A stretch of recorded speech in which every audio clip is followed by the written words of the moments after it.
राम की इस पावन धरती अयोध्या में मैं दिव्यांश श्रीवास्तव आपका स्वागत और अभिनंदन करता हूं। जैसा कि आपको पता है कि हम लोग आरओ के लिए स्पेशल क्लासेस लेकर हाजिर हुए हैं, जिसमें हिंदी सेक्शन का पूरा जिम्मेवारी मेरे ऊपर है। आपको 60 क्वेश्चन और 60 नंबर के जो 60 क्वेश्चन आएंगे, उनमें आपको 6 सेक्शन के क्वेश्चन आएंगे, जिसमें से पहला सेक्शन हम लोग लेकर चल रहे हैं पर्यायवाची शब्द। पर्यायवाची शब्दों में अब तक के 3-4 वीडियो आपको मिल चुके हैं। उसी श्रृंखला में आगे हम लोग आंख का पर्यायवाची शब्द लेकर हाजिर हैं।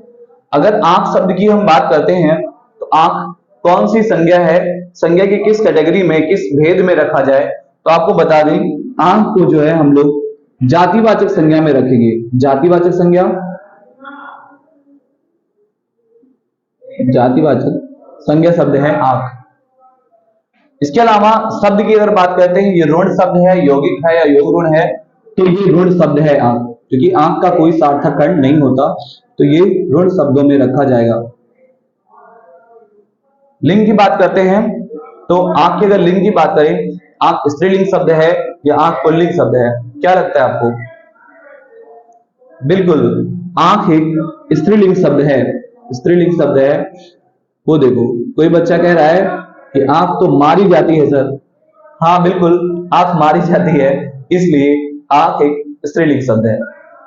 आंख फूट जाती है तो इसलिए मेरी आंखें, प्यारी आंखें, ये काली काली आंखें, तुरुरु तुरुरु, ये गोरे गोरे गाल। सेम वहां भी काली काली आंखें, अगर वो आंख पुल्लिंग होता तो ये काला काला आंख आंख आंख होता, नहीं है ऐसा, क्योंकि ये काली काली आंखें, तुरुरु तुरुरु, ये गोरे गोरे गाल, ये भीगी भीगी जुल्फें जुल्फें। आगे जो भी है तो स्त्रीलिंग शब्द हो गया। वचन की बात करते हैं तो आंख एक वचन शब्द है, एक वचन शब्द है। आगे अगर हम आंख तद्भव शब्द है, तत्सम है, इसकी बात करते हैं तो आंख एक तद्भव शब्द है, आंख तद्भव शब्द है। और इसका तत्सम की अगर हम बात करते हैं तो अक्ष बनता है इसका तत्सम शब्द। तो दो पर्यायवाची तो आपको यहां से ही मिल जाएंगे, जिसमें याद है, अगर याद है कैटेगरी में देखा जाए तो ये तो महत्वपूर्ण बिंदु हो गए जो आंख से लेकर रिलेटेड थे। इसी की अगर हम बात करें आगे, आंख के पर्यायवाची में क्या पर्यायवाची आपको याद है और क्या याद करना है, इसको ध्यान रखना है। जो नए शब्द आपको मिले वो यहां रख लेना, जो याद है जिसको आप रिलेट कर ले जाओगे आंख से, वो यहां रख लेना। जैसे पहले तो एक राइमिंग टाइप है, करिए नेत्र नयन लोचन दृग चक्षु, नेत्र नयन लोचन दृग चक्षु, नेत्र नयन लोचन दृग चक्षु। तो हो गया नेत्र नयन लोचन दृग और चक्षु। अगर इनमें आपको कोई ऐसा शब्द लगता है जो आपको नहीं पता है तो आप उसको याद करना वाले में करें। दो सेक्शन में रख रहे हैं। आंख का तो आंख होता ही है, आंख का तत्सम जो है वो अक्षी होता है, तो अक्षी रख लेना। दृष्टि भी आंखों को कहा जाता है, दृष्टि, तो आंख में रख लेना। दीदा कहते हैं इसी को, दीदा, आंख नदीदा काढ़े कसीदा, तो दीदा भी कहते हैं। चख भी कहते हैं इसको, चख, जो चक्षु है, चक्षु का तत्व चख।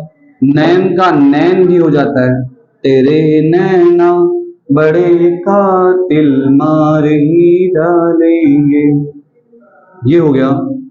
इसके अलावा कुछ ऐसे नए शब्द हैं, जैसे एक आप याद रखना है अंबक, अंबक शब्द इंपॉर्टेंट है। और इसके अलावा चश्म, चश्मा जो बना है वो चश्म शब्द से बना है। तो नेत्र नयन लोचन दृग चक्षु हो गया, अक्षी हो गया, दृष्टि हो गया, दीदा हो गया, चक हो गया, नयन हो गया, अंबक और चक हो गया। इतने सारे शब्द हैं। अगर इसके अलावा आपको कुछ और शब्द आपको मिलते हैं, अगर देखा जाए तो यहाँ पर एक शब्द और हो सकता है, जैसे क्या कहते हैं, नजर, नजर भी कह सकते हैं। किसी नजर को तेरा इंतजार आज भी है, हो किसी नजर, गजल है, बहुत ही सुंदर है, को तेरा इंतजार आज भी है। इसी तरह अगर आपने एक यमक अलंकार का उदाहरण गानों में देखा होगा तो नजर ने नजर को नजर भर के देखा, नजर को नजर की नजर लग गई, तो ऐसे कुछ करके है।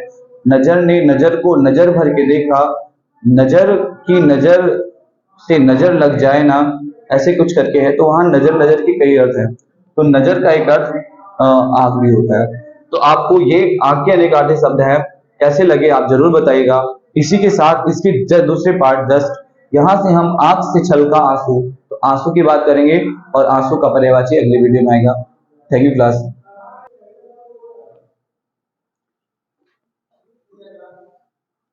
तो उसी श्रृंखला में हम लोग दूसरा वीडियो लेकर हाजिर हैं। क्या हो सकते हैं जो आपको यूनिक लगते हैं वो आप यहाँ रखिएगा, जो बनाना है वो नियम से हम लोग यहाँ रख लेंगे, क्योंकि आंख से ही आंसू निकलता है। इसलिए आंख से नियम हमारा ये कहता है कि यदि आंख के पर्यायवाची में, अगर आंख के पर्यायवाची में पानी का पर्यायवाची जोड़ दिया जाए, जल का पर्यायवाची जोड़ दिया जाए, तो वो आंसू का पर्यायवाची बन जाता, आंसू का पर्यायवाची बन जाता है। अगर क्या करें हम आंख के पर्यायवाची में पानी का पर्यायवाची शब्द जोड़ दें, तब बना के देखेंगे। सबसे पहले हम आंसू को लेकर ये जान लेते हैं इसमें कौन सी संज्ञा है। अगर देखा जाए तो संज्ञा की बात करें तो आंसू का जो संबंध है मनुष्य के भाव से होता है, तो इसलिए भाववाचक संज्ञा की कैटेगरी में रखा जाता है, भाववाचक।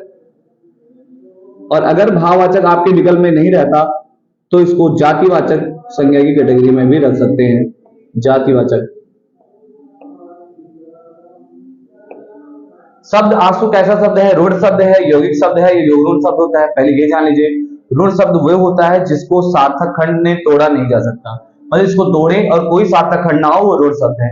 अगर एक सार्थक खंड हो जाए या दोनों अलग अलग सार्थक खंड हो जाए तो वो यौगिक शब्द होता है। और योग ऋण वो होता है जो दोनों का तो सार्थक खंड होगा लेकिन दोनों मिलकर एक तीसरा अर्थ भी देंगे, तो वो योग ऋण शब्द होता है। इसीलिए अब ध्यान रखिए, योग करने पर जो ऋण हो जाए योग ऋण है। इसलिए शब्द में आते हैं, ये ऋण शब्द है। कैसा शब्द है भैया? ऋण शब्द है आंसू। आंसू पुल्लिंग शब्द है या स्त्रीलिंग? जबकि आंख तो स्त्रीलिंग था, लेकिन आंसू शब्द जो है वो पुल्लिंग है, क्योंकि आंसू जो है वो बहता है, आंसू बहता है। आप एक गाना सुने होंगे, आंख से छलका आंसू और जा टपका शराब में। छलका अर्थात आंसू है तो छलका, अगर आंसू स्त्रीलिंग होता तो आंख से छलकी आंसू हो जाता। छलका है अर्थात पुल्लिंग शब्द है। और वचन की बात करें तो आंसू बहुवचन है, आंसू बहते हैं, बहता है नहीं, आंसू बहते हैं, अर्थात आंसू शब्द जो है वो बहुवचन शब्द है। तद्भव तत्सम की बात करते हैं तो आंसू जो है वो तद्भव शब्द है। आंसू क्या शब्द है? तद्भव है। इसका तत्सम बनता है अश्रु। क्या बनेगा भैया? अश्रु। तो ये शब्द हो गए आंसू को लेकर महत्वपूर्ण तथ्य। भाववाचक संज्ञा या जातिवाचक संज्ञा कोई एक विकल्प में रहेगा, वही लगा देंगे। शब्द में ऋण शब्द है, या फिर आप कहीं आंसू का संबंध ये देखिएगा आंसू जो है वो क्या भाव प्रकट कर रहा है वाक्य में। अगर आंसू जो है मनुष्य के अंदर के भाव दुख को जाहिर कर रहा है तो भाववाचक, अगर आंसू सिर्फ एक लिक्विड एक पानी की तरह बोध हो रहा है तो वो जातिवाचक है। और अगर मान लीजिए बात करते हैं लिंग की बात, तो पुल्लिंग शब्द है, शब्दों में ऋण शब्द है, एक वचन बहुवचन में ये बहुवचन है। आंसू ध्यान रखिए, आंसू क्योंकि हमेशा बहते हैं प्रयोग होता है, बहता नहीं होता। मेरे आंसू। और आगे बात आता है तद्भव शब्द आंसू और तत्सम क्या हो जाता है? अश्रु हो जाता है। उसी तरह अगर हम पर्यायवाची बनाएं तो आंख के पर्यायवाची के साथ अगर पानी का पर्यायवाची जोड़ा जाए तो आंसू का पर्यायवाची बन जाता है। जैसे अगर हम नेत्र की बात करें तो आंख का पर्यायवाची है, और नेत्र के साथ नीर लगा दें, नेत्र नीर या नेत्रवारी, नेत्रवारी, तो ये पर्यायवाची बन जाता है किसका भैया? आंसू का। इसी तरह नयन, नयन नीर, तो आंसू का पर्यायवाची नयनम्ब, तो भी आंसू का पर्यायवाची।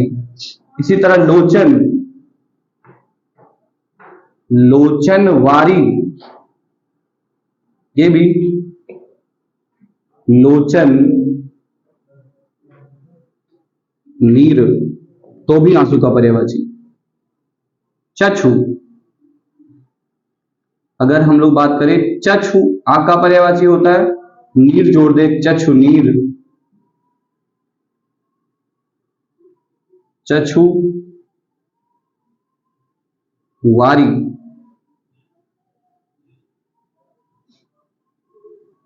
अगला दृग्वारी, अगला दृग्नीर।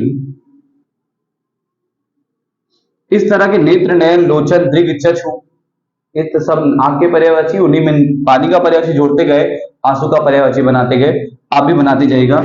ये सारे पर्यायवाची शब्द आंसू के हैं, तो ना तो इन्हें याद करने की जरूरत है कि आप उंगलियों पे रट लीजिए, बस जरूरत है तो इस बात की कि आप नियम जान रहे हो कि अगर आंख का पर्यायवाची लेना है और जल का पर्यायवाची, अगर आंख और जल के पर्यायवाची को मिलाया जाएगा तो वो आंसू का पर्यायवाची बन जाएगा। इसके अलावा कुछ ऐसे शब्द हैं जो आपको याद रखने होंगे आंसू के पर्यायवाची में, जैसे अश्म। अश्म बहुत महत्वपूर्ण शब्द है, इसको याद रखिएगा। इसके अलावा याद रखिएगा अश्रु, आंसू का पर्यायवाची अश्रु, ये याद रखना जरूरी है। एक तत्सम शब्द है, फिर आंसू तो खुद याद रखेंगे ही रखेंगे, आंसू। और अगला एक दृगम्ब भी याद रखिएगा, थोड़ा अटपटा लगता होगा लेकिन दृग और अम्ब यही यहां भी रख सकते हैं दृगम, क्योंकि दृग में अम्ब पानी का पर्यायवाची जोड़ा गया तो दृगम बन गया। लेकिन यहाँ पर दृगम इसलिए रख दिया क्योंकि पूछा गया प्रश्न है, तो आपको इन शब्दों पे ध्यान रखना है। आंख के आंसू के इतने पर्यायवाची शब्द हम आपको आपके सामने लेकर हाजिर हुए थे। तो इस तरह एक ही वीडियो में आप आंख और आंख के पर्याय आंसू, आंख से निकले हुए जल, आंसू के पर्यायवाची दोनों कवर हुए। अगली वीडियो में हम लोग मिलते हैं दूसरे पर्यायवाची के साथ। जय हिंद, जय भारत, जय भारत माँ। सबको सिलेक्शन हो, सबका कल्याण हो। जय हिंद।